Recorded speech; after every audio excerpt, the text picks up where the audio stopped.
It's crazy out here.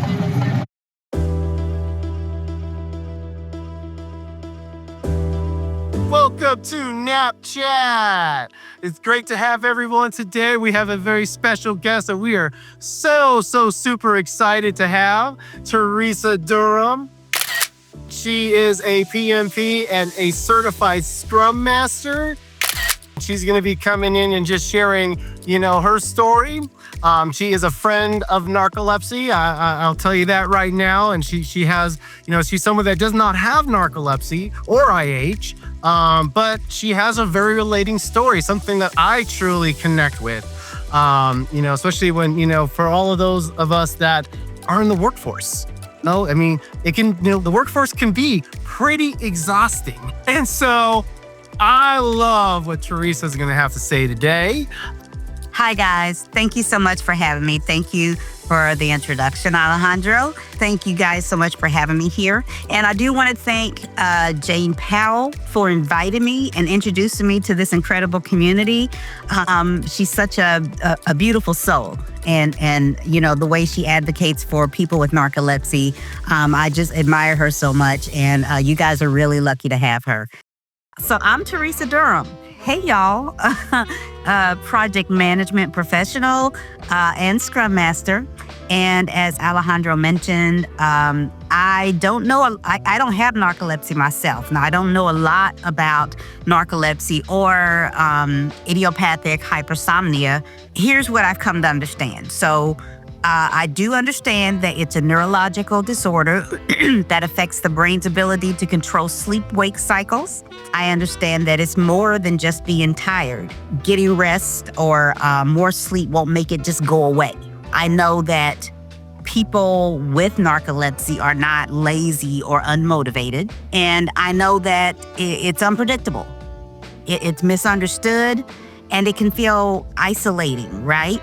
Especially in a world that seems to only value people who are constantly on, Based on that understanding, I put together this talk to tell you my story, and I hope that it resonates with you. I crafted it around the idea that living with a body or a brain that the world doesn't quite accommodate, right? And the courage it takes to do what you need to do, whether it's rest or pause, or not pretend that everything's fine when it's not. Hopefully I'll say some things that resonate with you. So let me tell you about myself. I am a business consultant, project strategist, and an entrepreneur. I own my own business, and I'm actively designing a life that works for me.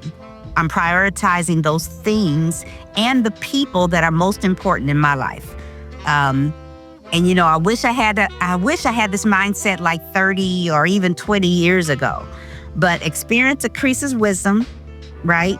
And I'm grateful to be in this mindset today. So in 2021 to 2022, I took a sabbatical. I took off and traveled the world solo. So here we are at the square. What's the square called? Something Jamine Square. And there's a lot going on. We're not going to stay here much longer because it's about to get dark. But you can see all the people and hear all the noise and sounds. There's dancers, snake charmers, scammers, all that good stuff. So, thought I'd give you a quick peek of that. Tuk-tuks. Where is it? There goes a tuk-tuk. Yep, there it goes. Yeah, and all that. It's crazy out here. And it was one of the most courageous things that I've ever done in my life. Now, before I hit pause on my career, I was successful. Honestly, I was killing it. I mean, at least on paper. I had a great job. I had a solid income. I had a big old house. Everything everyone says that they need for success. I was a certified project manager and Scrum Master, which I still am. I've been in corporate for over 25 years, and I was helping companies to meet their strategic goals. I was solving problems and leading change. And that was my thing. I was Superwoman. It's funny, Rachel called me Wonder Woman. I was Superwoman. I felt like I had the cape and everything. And I prided myself on being the one who knows her stuff. Ask Teresa, she knows. If she don't know, she'll find out. I was the one who could be depended on for making it happen.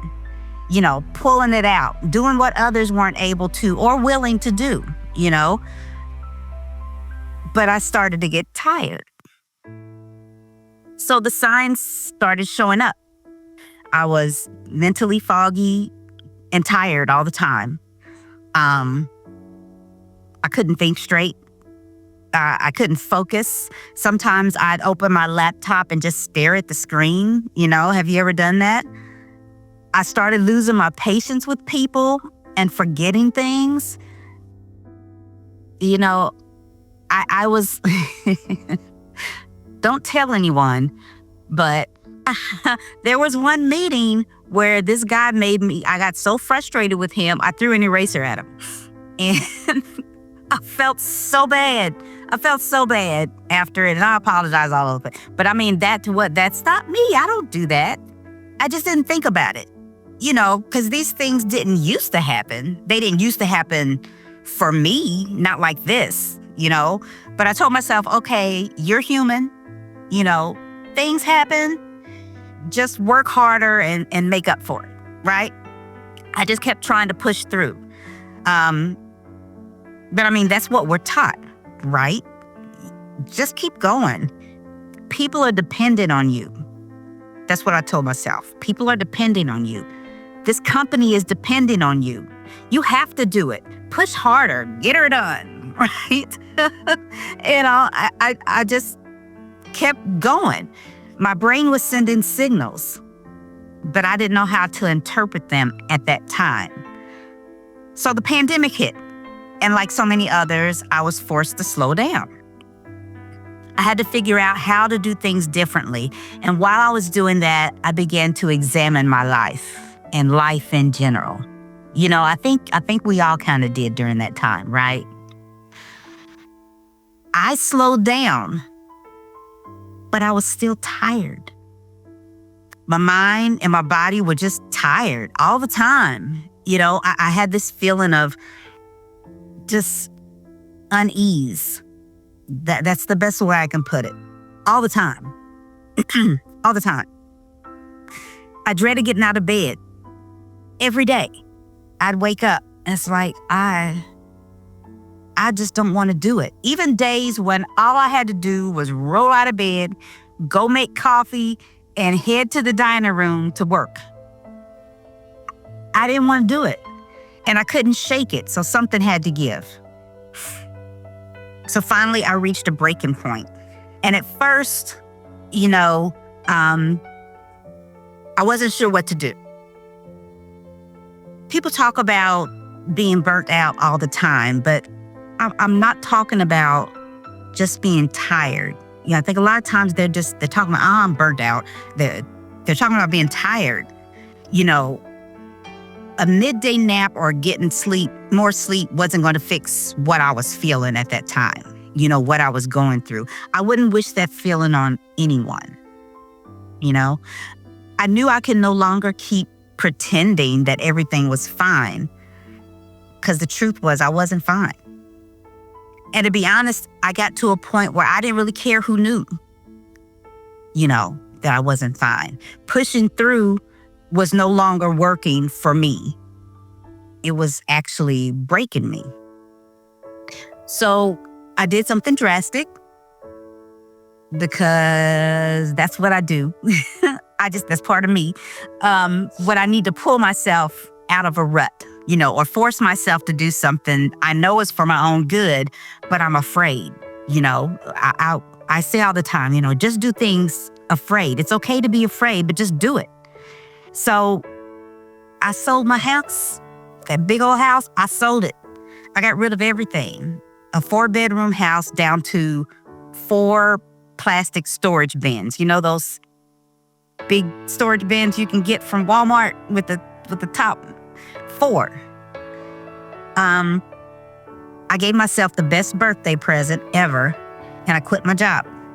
I didn't have another job. I just quit. And then less than 30 days later, I boarded a flight to France on a one-way ticket. I was done, and I was out of there, Yes, I was over 50. Yes, the pandemic was still raging, but I didn't care. I had to do something, and this was something. So I spent the next 8 months traveling solo. I went to France, Georgia, not the state, the Republic of Georgia, the country. I went to Turkey and Morocco and Scotland. And I was in some beautiful places, but to be honest, I spent a lot of time inside. There were days I didn't even get out of bed, and that was okay. So of course, I got out a little bit. I got out a little bit. I had to, but I wasn't really doing the typical sightseeing things. I wasn't on vacation. I was in recovery. I was learning how to rest, and not just rest my body, but rest from all the expectations, the pressure, the performance. And you know what? Some things started to happen. I started to wake up and not dreading the day. I started noticing what my body felt like when I wasn't, just clenched up or on edge. I spent time with people who valued leisure time with friends and family. And they were just a little curious about this American stranger roaming around their country. I started thinking about who I was outside of work, outside of my job, my role. And I remembered that there's a me, outside of work. At least there should be, right? And that me, she is who freed me up to go breathe the air from halfway across the planet so that I could see her, hear her, and feel her. So during the time of slowing down, I also started to think about how my brain works.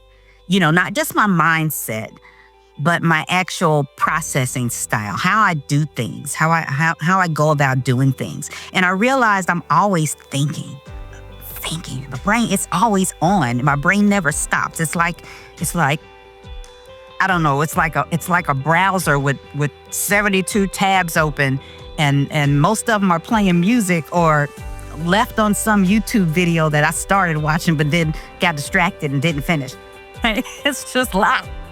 So I used to think, that's just how I am. That's just me. But the more I heard about something called neurodivergence, and how some brains work differently in areas like, attention, executive function, and sensory processing, I started to feel like somebody out there sees me. They see me, Now, I haven't formally been diagnosed. And to be honest, I don't think it's necessary. If I recognize things, behaviors in myself, or things that I do, I don't feel like I need a diagnosis. Now, if I want to take medicine for it, yes, but I am exploring and I'm listening to what other people are doing and experiencing and trying it out for myself, seeing if it works for me. Here's what I've noticed about myself. About me. I can manage complex roles. I can be a consultant, a speaker, a board director. But I still struggle to stay on top of personal stuff like laundry or making sure the car has gas. I've never run out, but I almost let my boyfriend run out because I didn't put that. Anyway, it's an ongoing thing. Also, I get super focused on things that I love until I lose interest completely, and then I move on. Overly rigid environments drain me. I need flexibility and flow. It's funny. It's like people want to say, are you left or right brain? It don't matter, I'm both. I tend to see connections that other people miss. I'm a system thinker. I can see the big picture, but I can also see the details and be able to bring those things together and help others understand it. That bodes well with what I do as a project manager. I'm deeply empathetic and emotionally intuitive. And despite all my accomplishments, I still wrestle with consistency and forgetfulness. So that's me. So you don't need permission to protect your energy. You don't need a diagnosis to say, this isn't working for me. There's nothing wrong with you. You are not broken.